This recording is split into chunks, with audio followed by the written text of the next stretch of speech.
Já, Já? mas faz um tempinho já. Eu não lembro como é que eu fiz. Tá, bem. É uma questão de analisar, né? Então a gente tem que analisar este enunciado. Ele fica falando aqui sobre regressão linear, né? Ah, e quando a gente tem uma regressão, na prática a gente pega alguns pontos e usando esses pontos a gente pode descrever um gráfico, né? Isso que é uma regression. Você, por meio de pontos que normalmente são medidas, dados experimentais, você consegue construir uma equação. A ideia de regressão é isso, tá? Só que como é um processo um pouco mais, vamos dizer assim, preciso do que normalmente a gente faz na matematiquinha da escola, nós acabamos pegando muitos pontos para fazer regressão. Normalmente, na escola, a gente pega 2 pontos e constrói uma reta, certo? Já Uhum. num processo de regressão linear, num estudo mesmo, científico, nós pegamos todos os pontos que a gente tem, e daí desenha um gráfico pertinente, né? Normalmente uma reta. Tá bom? Só que o que que acontece? Quando a gente tem um modelo de regressão, como ele está falando aqui mesmo, a gente também tem um gráfico de resíduo, beleza? Provavelmente eles vão chamar de. Eles chamam aqui de residual plot, né? Muito bem.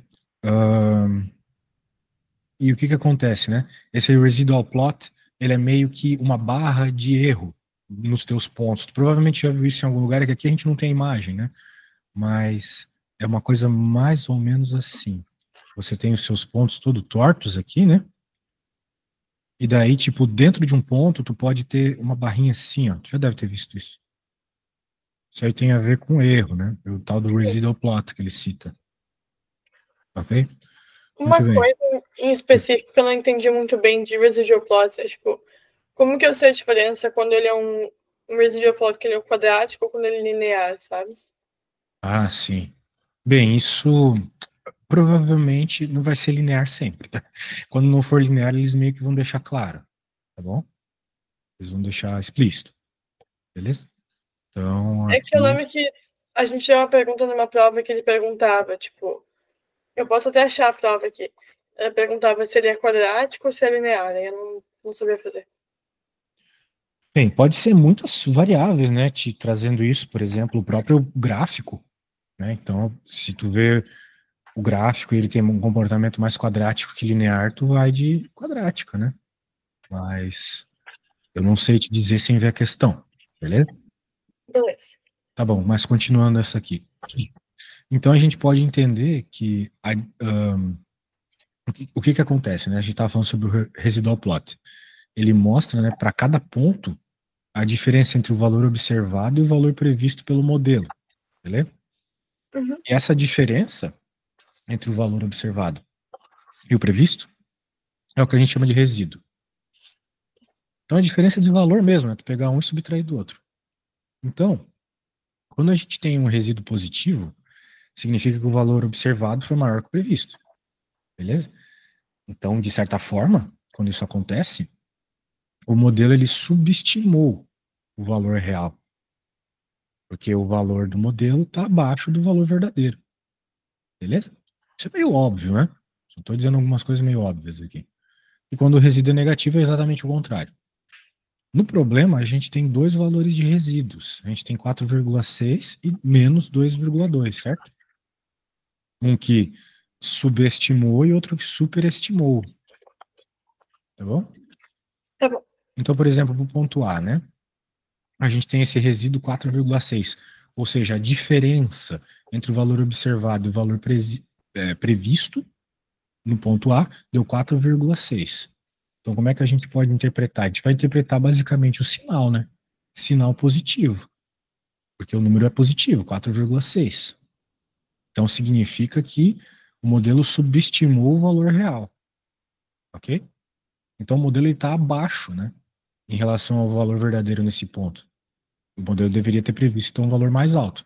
É isso que a gente tem para o ponto A. No ponto B, a gente tem exato contrário. Então, eu não vou ficar me repetindo, beleza? Já que o ponto B é negativo. Ok? Ok. Certo. Então, no ponto A, a gente vai ter uma. Só para concluir, né? Eu estou falando isso justamente por causa dos termos que ele usa nas opções de resposta. No ponto A, a gente tem uma subestimação, que é o tal do underestimate aqui. E no ponto Isso tudo no ponto A, né? E no ponto B a gente tem uma overestimate, ok? Sendo assim, é melhor você anotar isso já, tá? Ponto A, under, e ponto B, over, ok? Ok. Agora a gente está, também é necessário aqui para as opções, entender o valor absoluto do erro, o tamanho do erro total, né? Isso está diretamente indicado no tamanho do número em módulo, né? Nós temos 4,6 e menos 2,2. 4,6 em módulo é maior que 2,2 em módulo. Então, 4,6 é um erro maior do que 2,2, certo? Sim. Exato. Então, o erro absoluto, vamos dizer assim, no ponto A, ele é maior do que o erro absoluto no ponto B. Ok? Ok. Agora, vamos avaliar as opções. The model produces an overestimate A and underestimate and B. Isso aí é verdade? Não.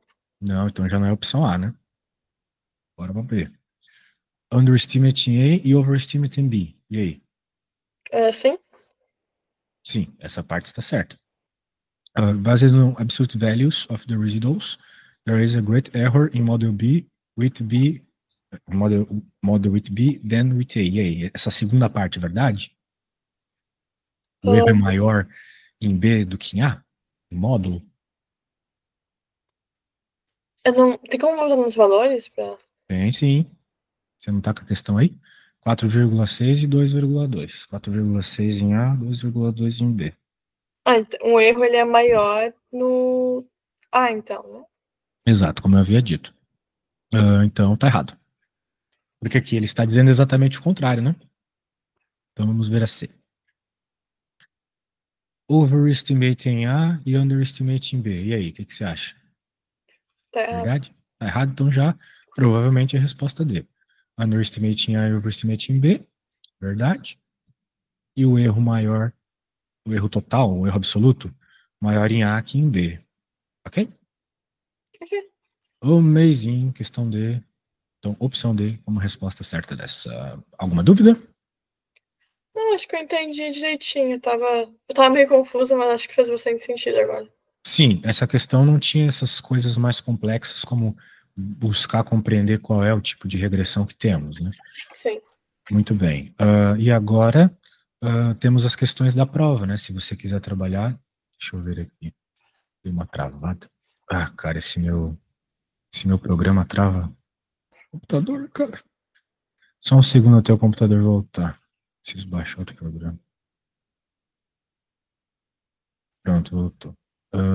Tá, eu tô com a questão aqui que você me enviou. Isso. E eu também achei uma questão que eu tava com bastante dúvida no mesmo tópico de residuals. Eu posso enviar também? Claro. Tá.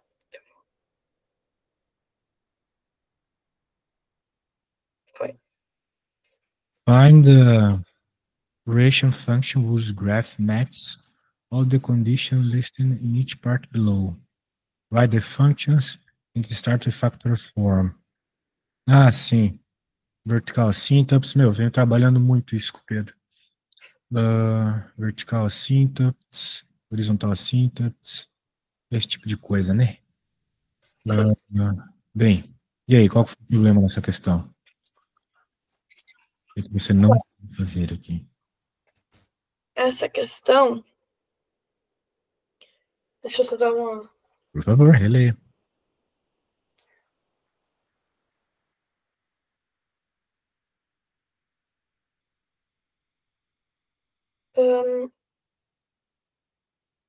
Eu acho que eu fiquei meio confusa em como escrever a função, sabe?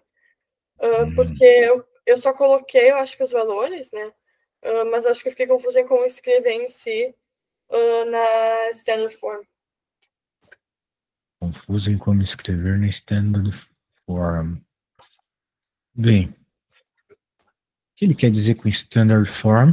Vamos dizer assim, entendo eu, é a forma simplificada, certo? Então eu acho que a primeira coisa que você tem que escrever aqui é na forma fatorada mesmo. Você já escreveu na forma fatorada?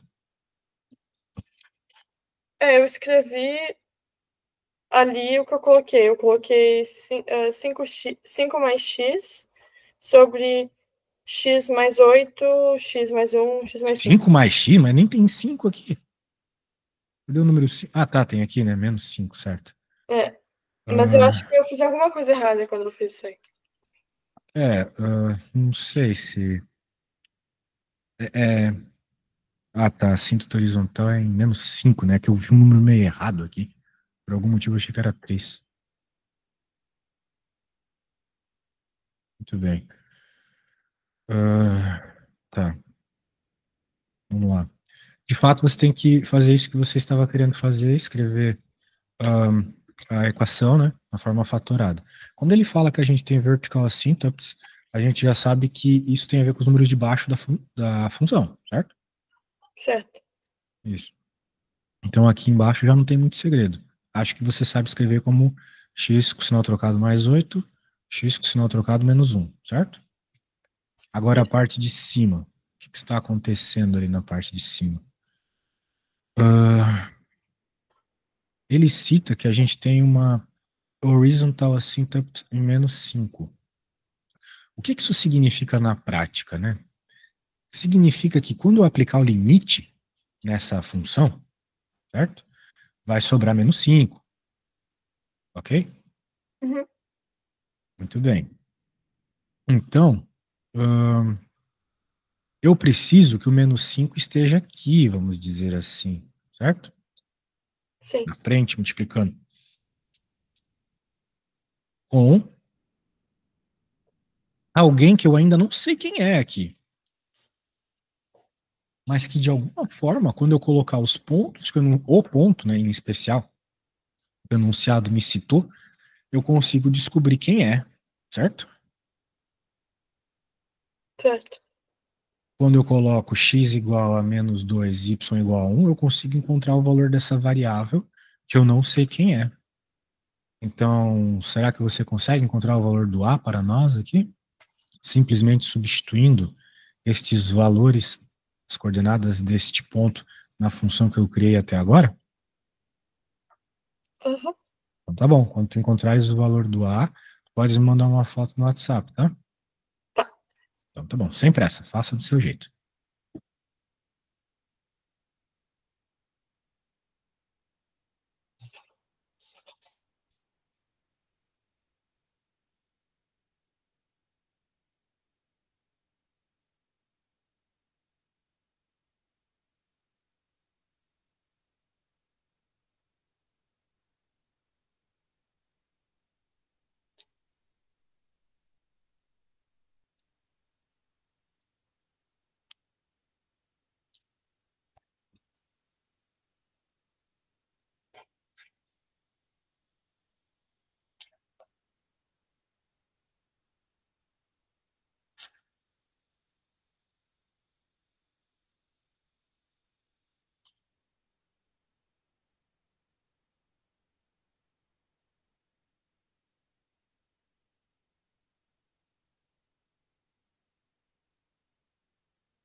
Mandei.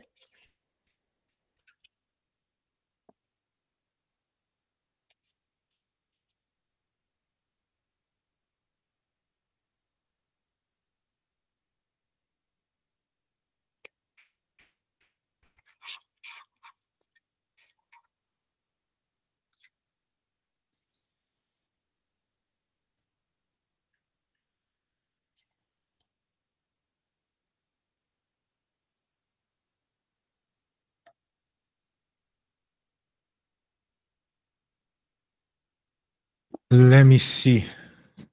You send me something. Olha, tu mandou um resultado, né? Isso não me ajuda muito. Apesar de que o resultado está certo. Você fez isso num software. Não, na verdade ele não está certo, não. Não? É positivo. A menos que você tenha trocado o sinal aqui, né? Você pode ter deixado ele negativo, sei lá. Eu acho que eu acabei trocando o sinal, talvez, quando eu tava fazendo a... E a foto da resolução toda, pode ser? Oi? Você pode me enviar a foto da sua resolução toda, tudo que você escreveu? Envia, eu vou tirar um print aqui do que eu fiz, que eu fiz no É... iPad. Ok, sem pressa.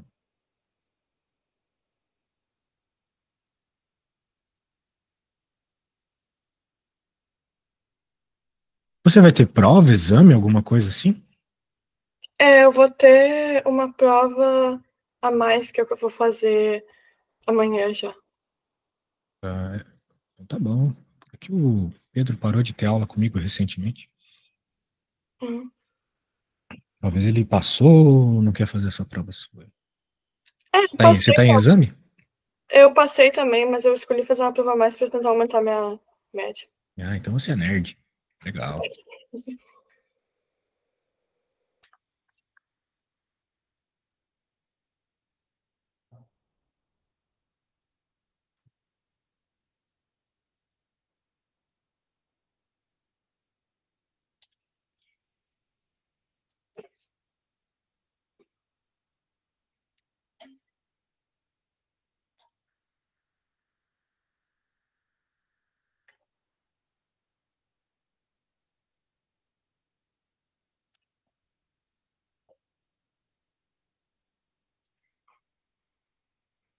Demora um pouquinho que eu tenho que exportar o arquivo.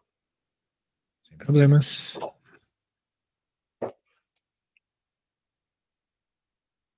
Bem, na próxima você pode simplesmente mandar uma foto do iPad. Eu detesto foto de telas, mas para facilitar para você não tem problema nenhum, tá?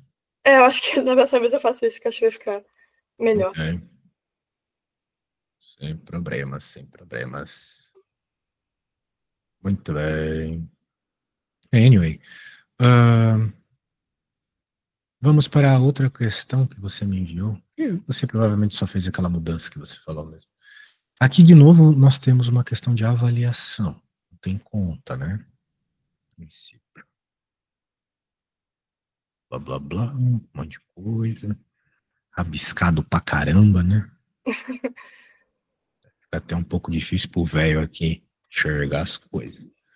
Mas esse problema, pelo que eu tô entendendo, né, Isabela? Ele falou para identificar o modelo que melhor representa os dados no gráfico, né? Então, tu me Isso. manda um negócio desse aqui, fica um pouco difícil entender os gráficos, mas acho que tem que pegar esses carinhas e jogar no gráfico, né? Que foi o que você fez, de certa forma. Os pontos já estavam ali, né? Eu só fiquei rabiscando sobre eles. Eles estão citados no enunciado também, então não É. tem problema. Ok. Daí você achou que era uma parábola, né? Por causa dessa curvinha aqui.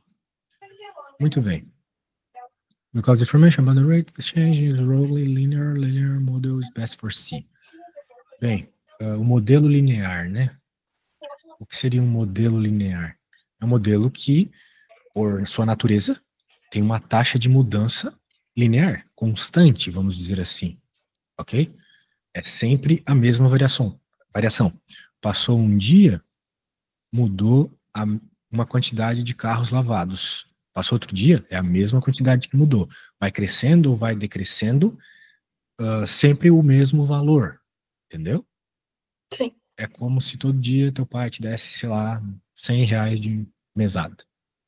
Daí você coloca no banco. Então todo dia vai aumentando o mesmo valor, isso é um crescimento linear. Será que isso aconteceu aqui? Não sei. A segunda opção fala sobre quadratic model. O quadratic model ele não é linear, né? Mas a gente sabe que ele segue aquela ideia quadrática, né? De parábola. Né? Ou como chama aqui no Brasil, da Bhaskara. E aí na sua escola provavelmente eles chamam de quadratic formula, né? Sim. Uma coisa de brasileiro mesmo chamar de Bhaskara. Só aqui que chama. C. Sugere um modelo quadrático, né? Na C também. Sugerindo um modelo quadrático.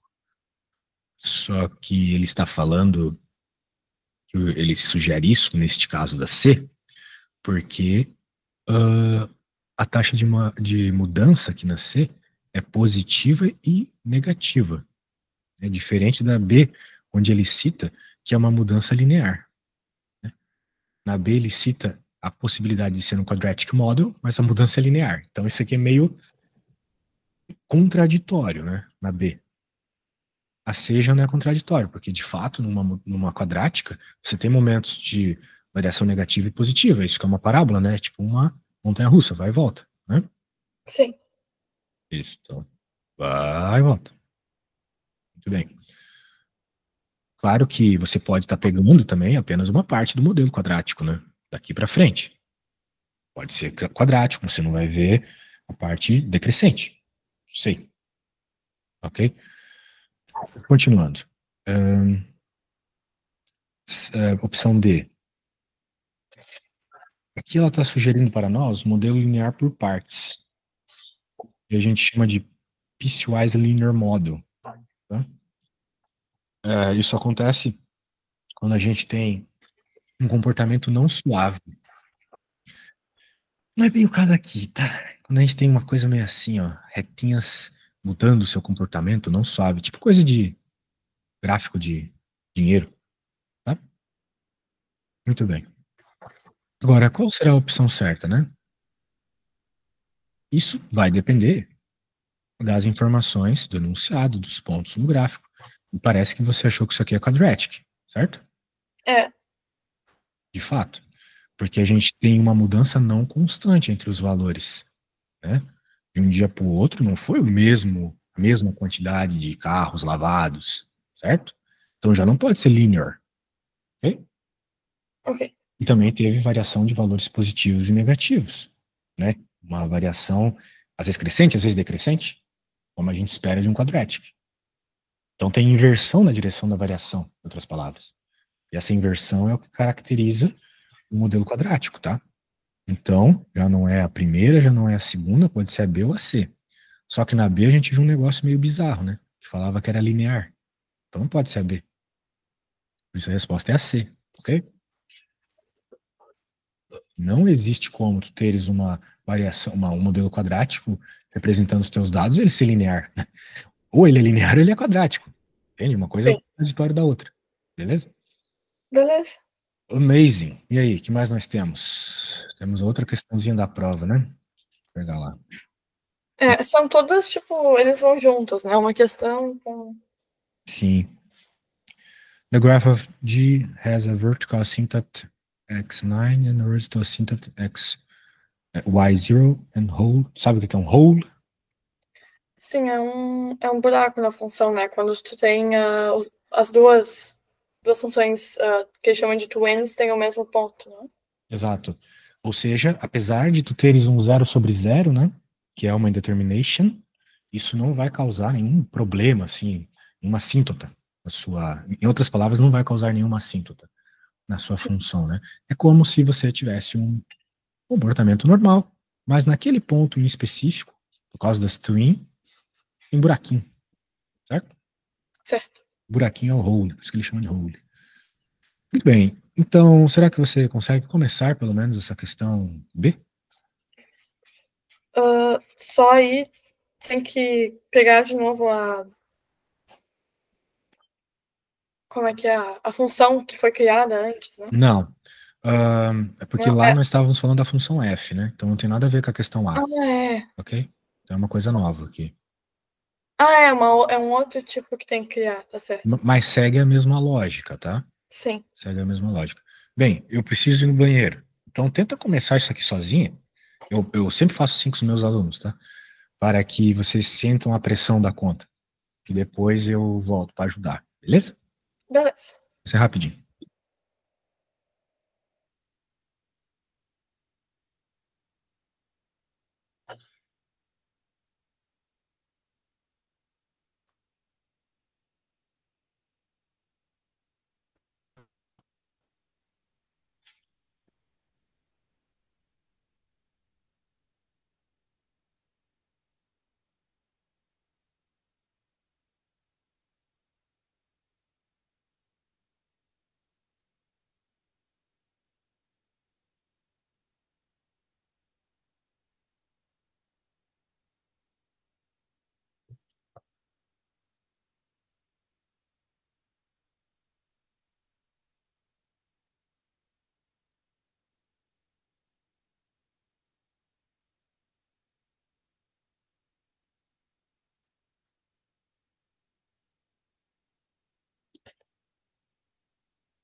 Voltei.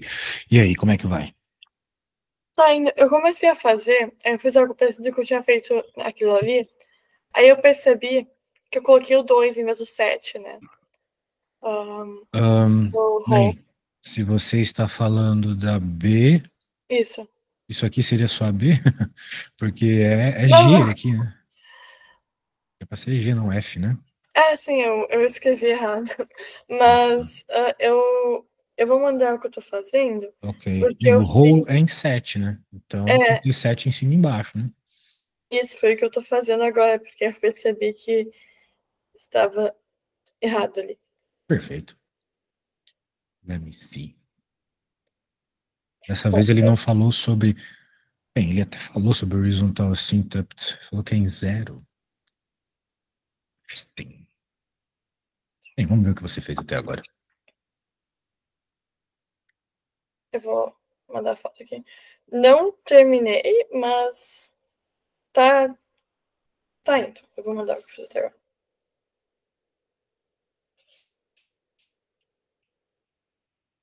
Vou tirar uma foto, então, que aí não precisa ficar demorando pra Yeah. esperar. Isso aí.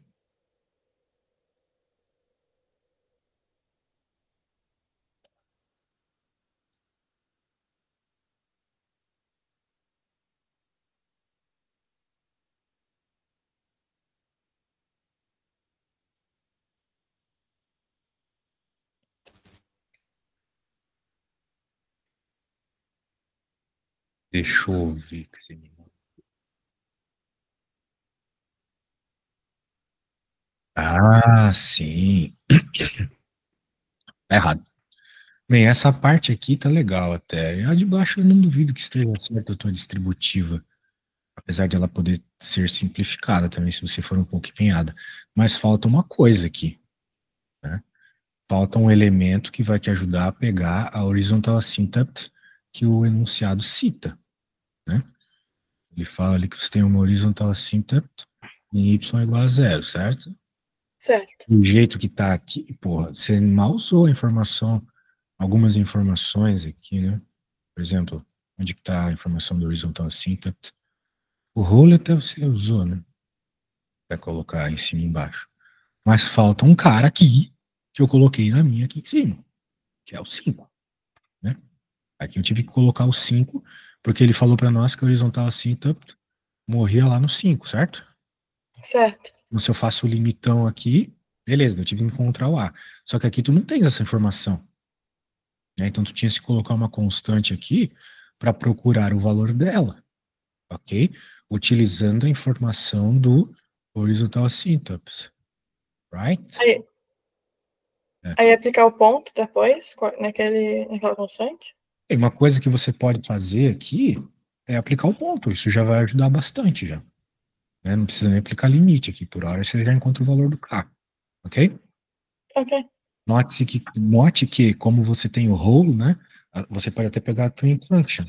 Vai ser simplesmente um, ou melhor, K, né? Sobre x menos 9, ok? Já tá simplificado já porque eu cortei o cara de cima com o de baixo, né? Sim. O role aqui, já que tu vai jogar o ponto do role, tem que fazer isso, senão vai dar indetermination, certo? Certo. Então vamos lá, força contra o valor do Kai para mim. Daí você vai ter a resposta certa. Tá.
Só para eu ter que colocar, então, o menos 2 no lugar de x, né? Não. Ah, não, perdão. 7 e aí menos 2 no lugar de F. Da F aqui ou Y que seja. Uhum. Isso, tá. Eu falei errado. Ok.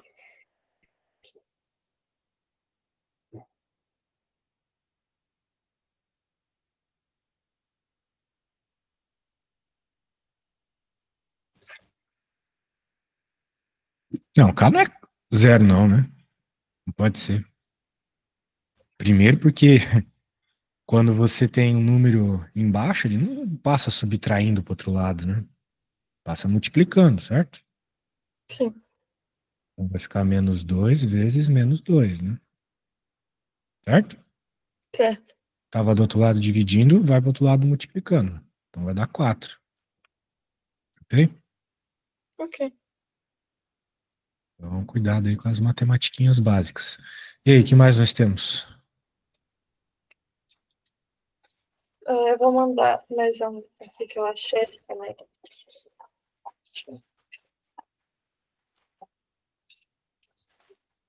Deixa eu pegar.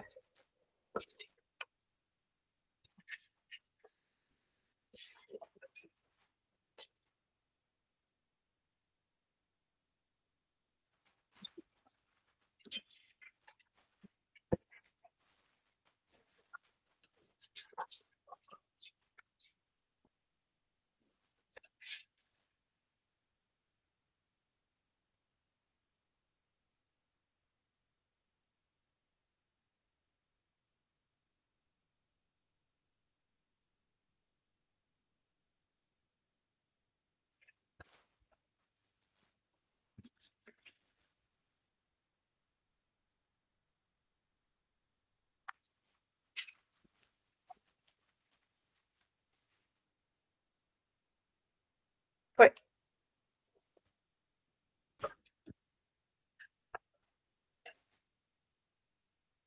Vamos ver, vamos ver. Ei, tenho que te perguntar isso sempre. Você já tentou fazer essa conta? Essa eu não tentei. Na Hum, verdade, é que a gente tinha a opção de fazer essa e outra. Eu acabei fazendo a outra porque eu tinha ou fazer 3 ou fazer 4. E eu fiz a 3 e eu acabei não fazendo essa, porque eu achei que ia fazer outra melhor. certo. Bem, primeiro então dê uma lida, que não adianta eu ir falando e explicando enunciado para você se você não viu isso antes, tá? Então dê uma lida aí, quando você terminar de ler, e a gente conversa se você conseguiria ou não começar esse negócio. Beleza? Ele-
Tá.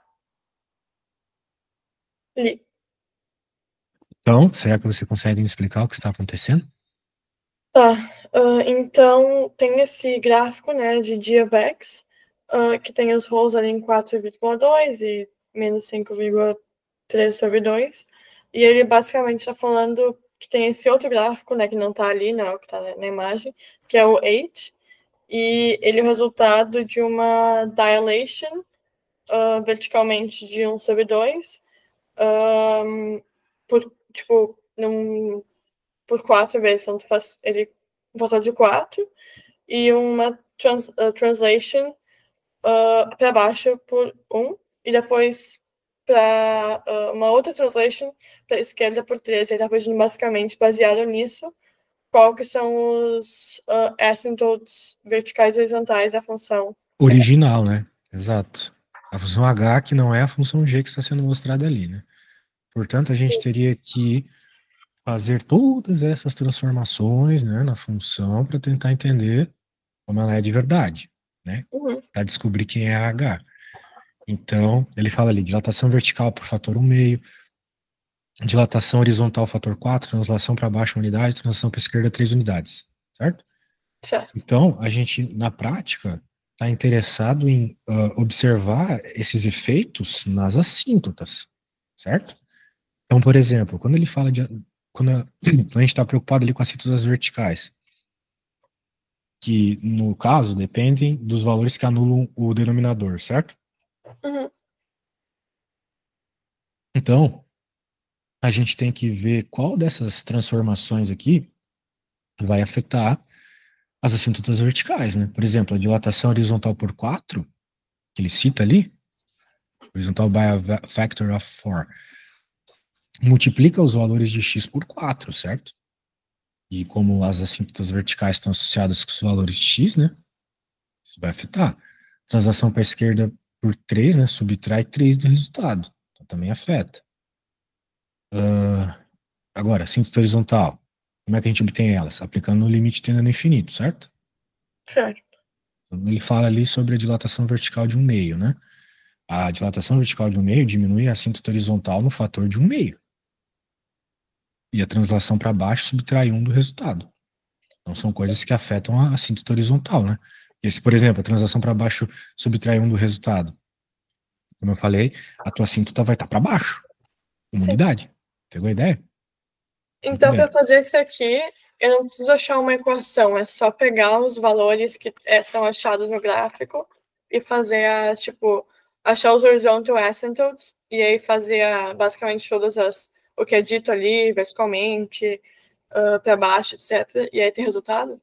Sim, eu acho isso muito mais fácil do que ficar procurando uma equação, sendo que você não tem a equação nem da G, né? Sim. Não teria como encontrar uma equação aqui na prática. Mas tem como ver o efeito das coisas nas assíntotas, né? Então, por exemplo, a gente, como você falou, né, tem uma assíntota vertical em x igual a... Não, peraí. Onde tem uma assíntota vertical aqui? Em 2 e menos 2, né? Certo? As verticais estão aqui, né? Então, essas aqui, 2 e menos 2. Sim, sim, sim. Muito bem. E a horizontal tá onde? Horizontal tá em 1, né? 1. É, né? Eu tô vendo aqui no número 1, né? Tá tendendo a 1, certo? Uhum. Isso. Certo. Então vamos começar com as assíntotas verticais, tá? Então o que que acontece? Deixa eu só pegar. Você está com esse enunciado perto, né? Se for necessário. Então eu vou passar aqui, colar aqui. E vamos lá. Assíntota em 2 e menos 2, a menos que eu esteja muito louco. Dilatação horizontal, 4. Factor of 4, right? Então, como as nossas assíntotas são em 2 e menos 2, eu vou pegar e multiplicar por 4. Porque foi uma dilatação horizontal 4. Então, o 2 vai ficar 8. E também menos 8, né? Pela mesma lógica, certo? Eu vou Certo. ter a outra assíntota que é menos 2. Daí vai. Beleza? Então, agora, essa foi a primeira mudança. Translação para a esquerda agora também. Ele cita ali translação para a esquerda, 3 unidades, certo? Então, vamos chamar de x final aqui, ou melhor, xh, melhor, né? Vai ser 8 menos 3. 8 menos, ou menos 8 menos 3. Então vai ficar com 5 e menos 11, né? As novas assíntotas verticais na H é isso, tá? Tá. Tudo bem? Foi só aplicar os valores ali. Beleza? Entendido? Entendido. Beleza. Agora para a próxima, a mesma coisa, só que só levando em conta aquilo que afeta a próxima, né? Que são esses dados aqui de one unit e... Não, tá, left não, aqui, esses dois aqui, certo? Para a horizontal é o que importa. Então deixa eu escrever aqui. Vertical, e agora vamos para horizontal. Belezas? Agora o que a gente vai fazer na horizontal, então? E diga você. Tem que. Era né? O que a gente tinha achado. Sim, nós vimos o y igual a 1 aqui como assim horizontal, certo? Tá, primeiramente tem que multiplicar por 1 Meio, sobre 2. exatamente. Isso aí. Primeiro, essa dilata foi o que ele listou, né? Então, primeiro a gente coloca isso. Então, vai E dar um depois. meio e menos um meio, né? Isso. Não, pera, tô comendo bola. Preciso de menos um meio, não. Aqui a gente só tem uma cinta, tá certo? Tem uma cinta. Não tem. Isso. Não Mas tem. é que eu já tô pensando na frente. Vamos lá. Próxima mudança que tem que fazer aqui, me diga. Down, then translating the result down, aí menos 1. Exato. Então vai ser um meio menos um. Que vai dar quanto? Que vai dar. Sem dinheiro. Tem 50 centavos e gasta R$ 1. Quanto que você vai ficar de dívida? Fica 50 centavos. Exato. Então, menos um meio, certo? Menos 1,5. Isso. Beleza. Pronto. Chegamos nas novas coisas aí, filha. Era só isso. Beleza? Beleza. Aí. Show de bola. Acabou-se. Alguma dúvida? Não, acho que esclareceu bastante coisa pra mim. Maravilha. Espero ter ajudado. Quando que vai ser a sua próxima prova dessa matéria? Vai ser amanhã mesmo. Eu tô já Que estudando pena. bastante hoje. Queria poder te ajudar mais. Mas eu tenho certeza que você vai bem, você está bem na matéria, só tinha um detalhe ou outro que não sabia interpretar, né? O que me causou um pouco de preocupação foi tu ter errado a hora daquele 4 lá, né? O menos 2 tu tinha que ter passado multiplicando, né? Pelo amor de Deus. Certo? É que eu acho que eu coloquei pra multiplicar. Eu pensei em multiplicar e por alguma razão eu fui lá e eu somei. Eu não Tá sei bom. por quê. Não tem problema nenhum, contanto que na prova tu não erre, beleza? Beleza. Show de bola, a gente se fala. Então, precisando de qualquer coisa, é só chamar, tá bom? Tá, obrigada.